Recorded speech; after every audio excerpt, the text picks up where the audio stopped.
Austria, Brazil, Ecuador, and today the UK announced that it will be joining the list of countries that have lowered their official voting age to 16. Why is it happening in Britain, and what could the electoral consequences be? We will discuss all of that on this episode of the BBC's daily news podcast, Newscast.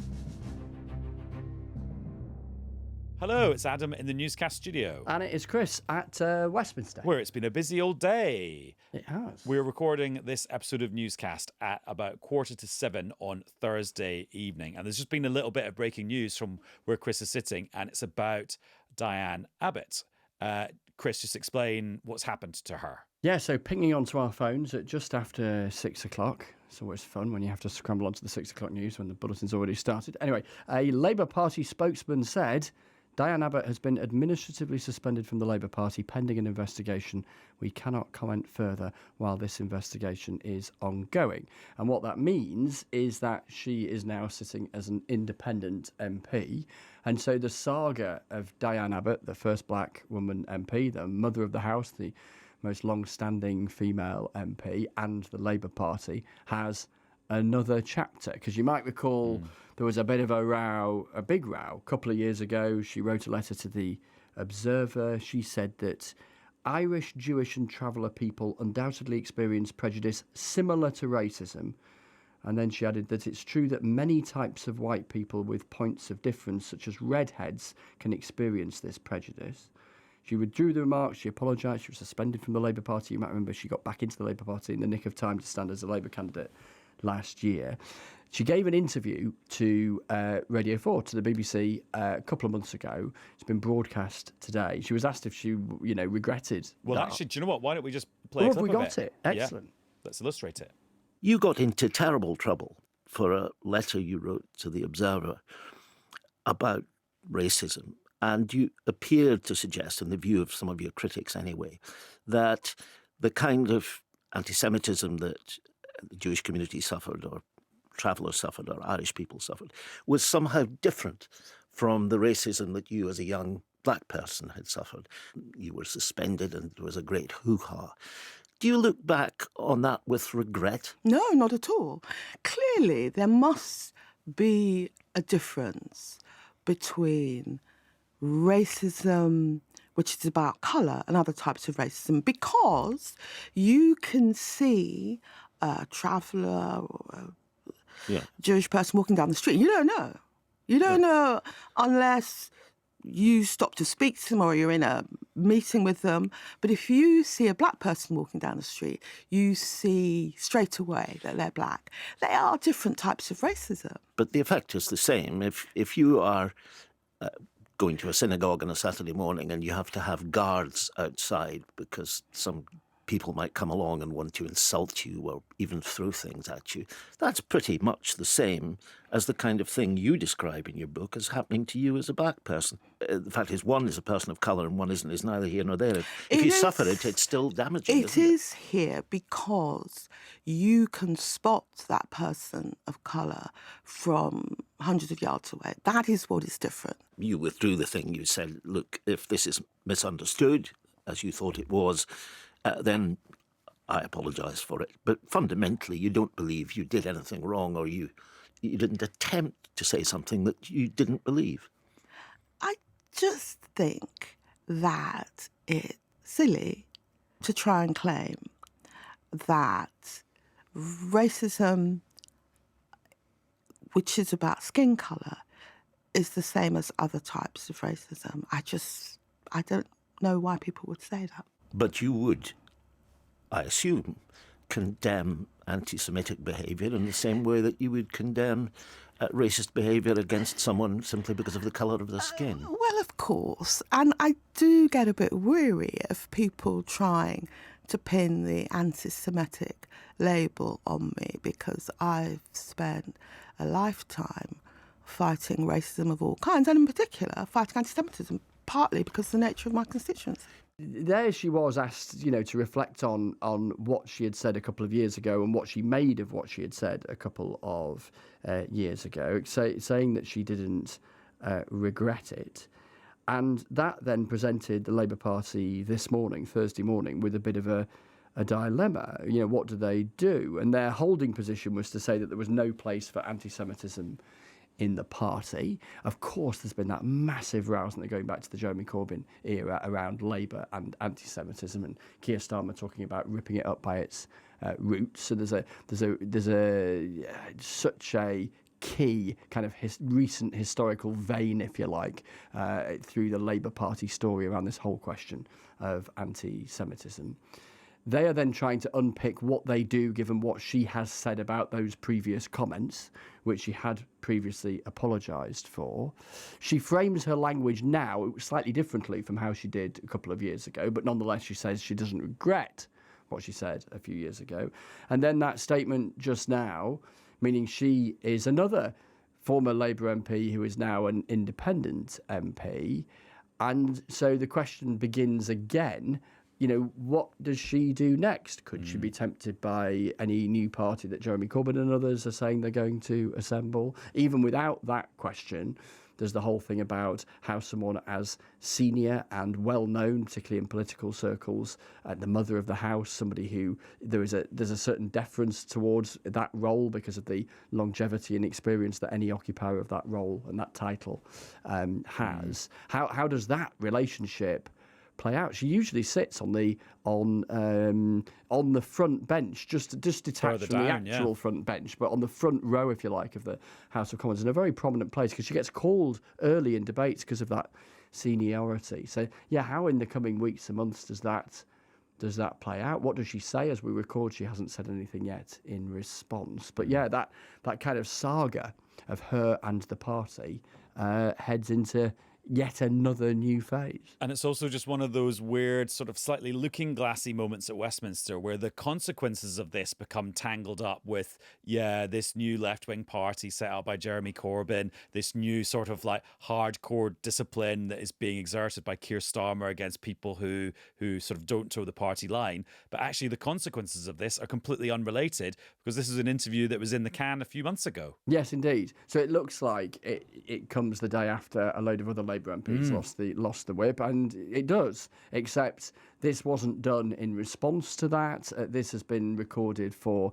a fair old while as part of I think it's called the Reflection series, isn't it, on very good. Radio 4 and on BBC Sounds. But it sits in that context. And then the other context, which I just think is worth reflecting on, is that here you have a black woman and the first black woman member of the UK Parliament reflecting on her own experience of racism and seeking to draw a distinction between a racism grounded in colour, and as she sees it, therefore, something that is, and she describes it as something that is instantly noticeable, versus a prejudice or a racism that is grounded in other characteristics or elements of heritage or whatever that might be. And she maintains the view that there is a distinction between those two things. And then you have ultimately a prime minister, a white man, suggesting that is a unreasonable distinction to draw, but doing so in a role that in its early years for him was defined by tackling this massive challenge within the Labour Party about anti-Semitism.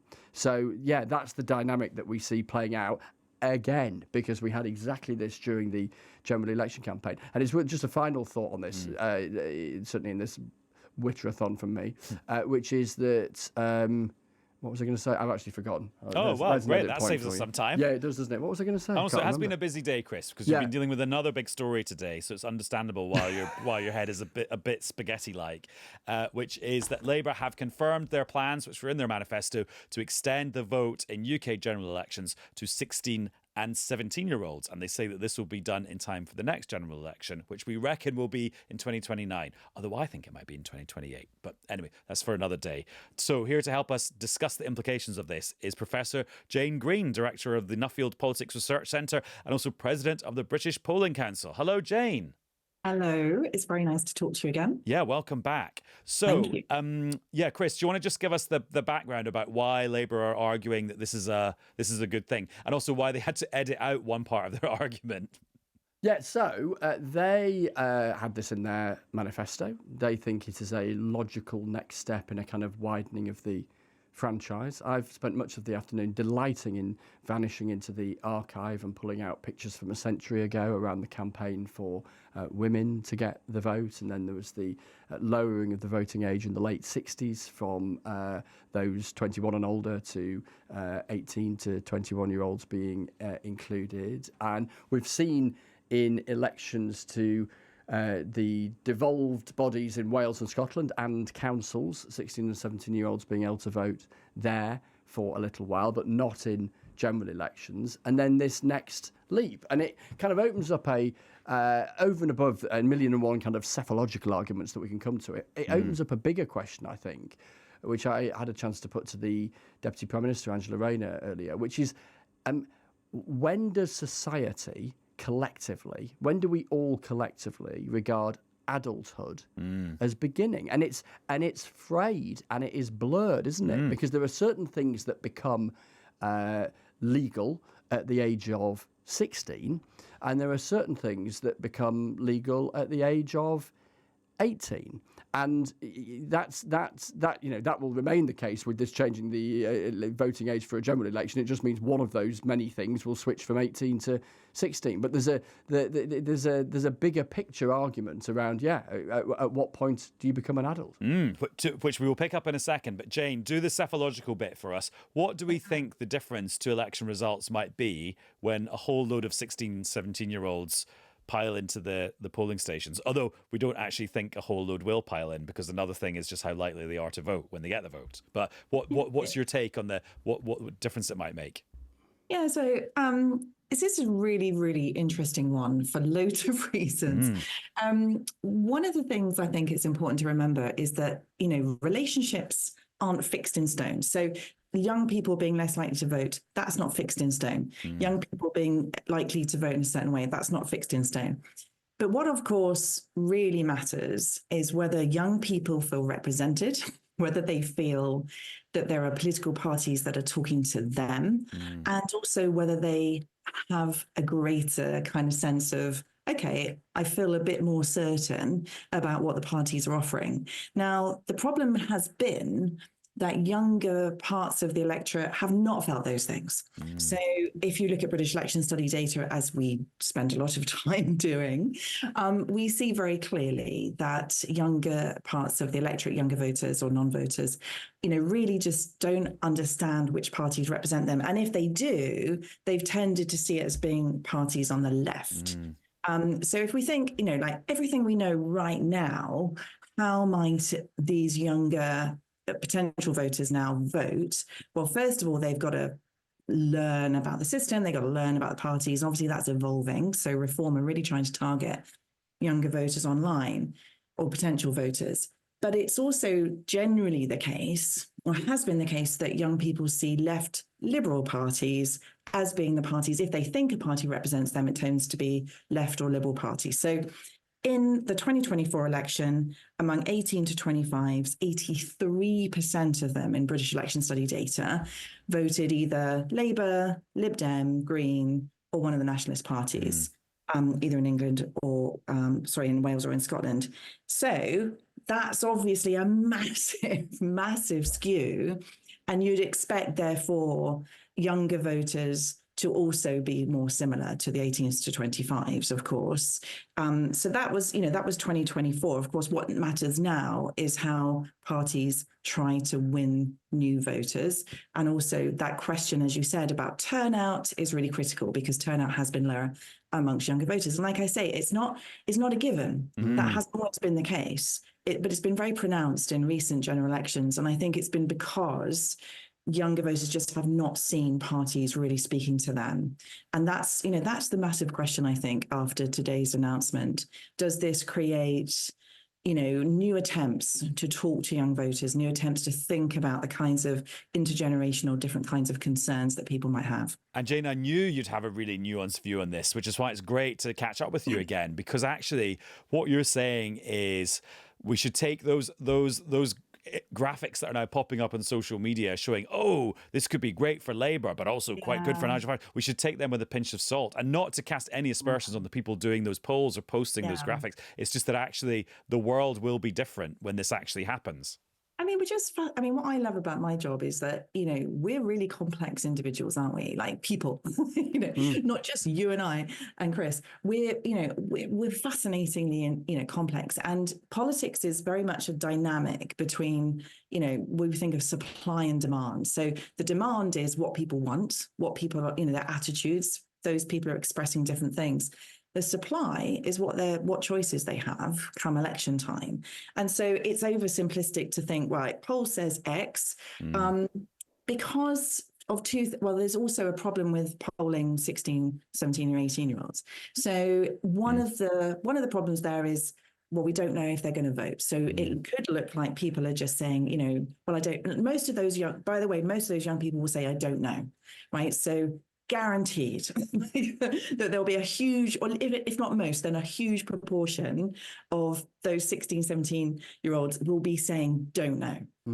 So then you've taken away those and you're saying amongst those that give a choice, what is their choice? And then you still don't know if they're going to hold on to that choice and if it's a firm choice, and also if they're going to turn out to vote. But the big question is who's going to be appealing to them, and how's that going to change between now and the next election? And here's a thought: if you talk to a 16 or 17-year-old now, even without a change in the law, in all likelihood they can vote at the next general election if it's in 3 or 4 years' time. If you're a 12-year-old now and the election is in 2029, as late as it can be, then you are there to be appealed to in this change in the franchise, which is fascinating. Most children at secondary school right now falling within the likely franchise of the next UK general election. Which means we could see some quite cringe appeal to that target audience over the next few years. But that also helps remind us, isn't it? The point that I was going to say, but I didn't come back to, which was it's very difficult to poll this group. It's really difficult, even with the best efforts, to poll younger people in the electorate. And then you have even greater difficulties when you want to look at non-graduates. That's really important divide between, generations. It's not just about generational differences. It's also about groups within them. And if you want to look at young non-graduate men, which is the group that Reform are claiming that they're starting to appeal to, you're really struggling, even within the 18 to 25-year-olds. It's not impossible. You have to weight the data to make it representative and everything else. But you're not getting as many of those people. Now, harder again to get a 16 or 17-year-old, not viable right now to get a 12, 13, 14, 15-year-old. And of course, this is the period in your life, you're being socialized, you're learning, this is the time when you're starting to form your opinions. They're certainly not formed yet. And you mentioned, Chris, the situation in Scotland and Wales. So we thought we would just get a little catch up about how that's been going now that we've had votes for 16 and 17-year-olds in the Senedd and in the Scottish Parliament for a little while. So here are some voice notes from Felicity Evans, host of Walescast, and James Cook, often host of Newscast. So here in Wales, we've already had one major set of elections where 16 and 17-year-olds had the vote, and that was in 2021 at the elections for the Welsh Parliament or the Senedd. And, it was controversial when votes at 16 came in. A lot of the arguments rehearsed are the same that are being rehearsed now across the UK. But the added Welsh context, perhaps, is that there's always been concern about a disappointing level of turnout at Senedd elections. It's not hit more than 50% of the electorate since devolution began. And some of those supporting votes at 16 suggested that it might be a good way of getting young people involved in political participation and potentially building a voting habit over time. When the legislation got passed in the Senedd, there was also a proposal that it would be accompanied by a big push in schools to educate young people about the Welsh political process and the Senedd and all of that. Of course, the trouble then is that COVID happened and the pandemic really disrupted schooling with lockdowns and so on, and it disrupted the Senedd election campaign as well, which took place under very great restrictions. So A lot of people think that perhaps 2021 was a bit of a false start in assessing the impact of votes at 16, and it may well be that next year's Senedd election in May will be a better opportunity to do that. But one thing's for sure, unless there's a big shocker at Westminster, here in Wales we will have had two major elections involving 16 and 17-year-old voters before the next UK general election. Hello, my Newscast friends. So we had this debate a long time ago in Scotland in 2014 when the SNP decided to include 16 and 17-year-olds in the franchise for the independence referendum. And the UK government agreed, even though the Scottish Conservatives were opposed. And there were accusations at the time that the SNP was trying to tilt the playing field in favour of independence and against the Union, because generally speaking, independence is more popular with younger voters than older ones. I mean, those in favour said, well, hang on a minute, these 16 and 17-year-olds are going to be affected by this momentous decision for the rest of their lives, so they should have a say. One of my most striking memories of that campaign was chairing a debate at Glasgow's giant concert venue, the Hydro, with 16 and 17-year-olds from all over the country. I think we had more than 7,000 school students in the audience, and those that spoke were very motivated, very engaged. And interestingly, the referendum experience seemed to change people's minds, because polls suggest that there was a huge jump in support for votes at 16 after the referendum. And then in 2015, the Scottish Parliament voted to allow 16 and 17-year-olds to participate in all future Holyrood and local elections in Scotland. And interestingly, that was unanimous. The Tories had changed their mind. The then leader, Ruth Davidson, said she'd been really impressed by younger voters. She was on the panel at that debate, actually, at the Hydro. And then there is some evidence after that that the policy has actually boosted electoral engagement among younger people. Researchers from Edinburgh and Sheffield universities suggest that there's a lasting positive effect on turnout as people grow up if they vote when they're 16, although it should be said not on their wider engagement with politics. So, newscasters, in summary, this was a bit, not hugely, but a bit controversial to begin with in Scotland, and that has definitely changed. It's much more settled now. See y'all soon. Bye-bye. So that's the picture from around the UK. But Chris, my question to you when we were introducing this concept, I also said the government had to edit out one of their rationales for why this is a good idea today due to a typographical error. Oh yes, Did you see this? I only caught half of this. So basically, Angela Rayner, Deputy Prime Minister, person you were interviewing, person who was unveiling all of this, wrote in the Times, in her list of reasons why 16 and 17-year-olds should be able to vote, she said in her op-ed, as they're called in the trade, that you can also get married. And then people pointed out, well, no, the law was changed, so you have to be over 18 to get married. And then Angela Rayner's department clarified that that was an earlier draft of her article, which they had changed, but for some reason, the original draft ended up on the newspaper website. The old early draft thing. How the sausage is made, or how people claim the sausage is made. Isn't it, about what is adulthood? Well, yeah, because the age of responsibility for criminal responsibility is 10. And also, Jane, I mean, you'll hang out with some academics who will argue that actually, morally, you should be able to vote as soon as you're born. I mean, I've heard some quite esteemed people in your world making that argument. I have not heard a single person I know say that. Oh. I mean, maybe I haven't asked around enough and looked under enough stones. But it's a really interesting one, isn't it? Because adulthood, what those things that you can't do till you're 18 are about protections. Protections, so protections about getting married or smoking or going into combat. So this is all about protection of the young. And obviously voting's not like that. Voting's more about responsibility and integration into society and having a stake. So I think that's kind of a crucial difference, because, it's very easy to say, well, but, you have to be 18 to do this, that and the other. It's like, well, they're totally different reasons for those things. I'm going to issue myself with a correction. And actually, the person I was thinking of who's very esteemed in your world, Jane, is Professor David Runciman at Cambridge. Well, not at Oxford then. Oh, that was the problem. That's I see. Why, otherwise, Classic. It's like the boat race playing out in podcast form. And he did a very successful podcast series about the history of ideas and stuff, and it's a great listen. His argument is that morally, you could make the case for lowering the voting age to 6. Well, what you can't say is that what's wrong with 5-year-olds? you can't say you've got to be informed, can you? I mean, that's, I suppose, part of that logic, that it's not about having a really informed, rational view, because frankly, that would rule out loads of people, wouldn't it? Loads of adults, because we vote for very emotional reasons. And how on earth do you define something like that anyway? I mean, I know. It's like the philosopher king's kind of, idea that you've got to be really smart and then you can make decisions in politics. Well, I'm sorry, but that's not how democracy works. I'm intrigued by the 5 to 6 year old distinction. But again, it's where do you draw an arbitrary line? Would that be a big deal in the Mason household? Yeah, it might provoke a discussion.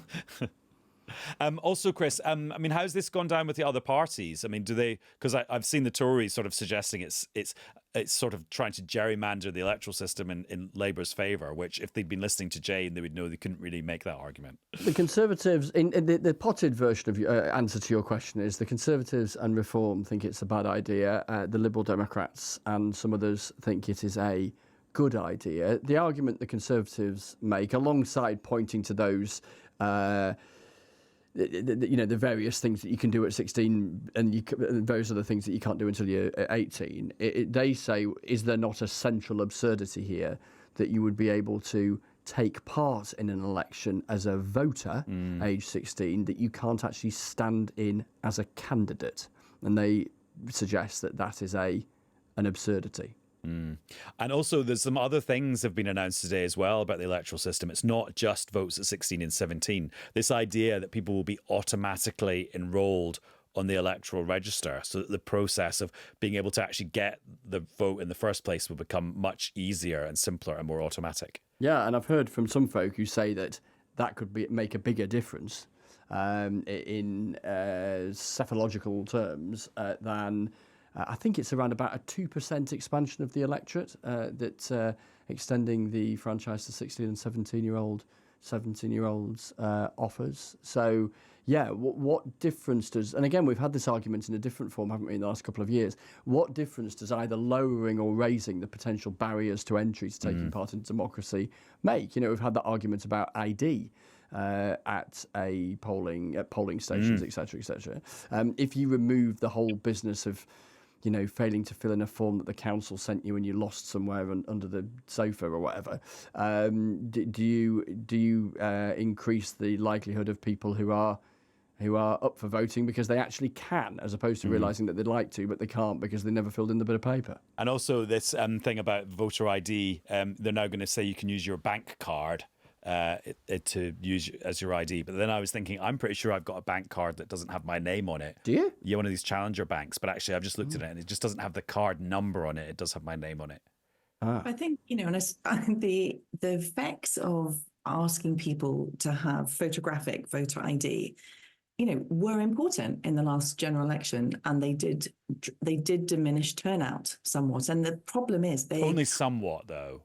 Yeah, but it's nevertheless a lot of people, and it's not the same people, right? So, people with disabilities might be less likely to be able to vote.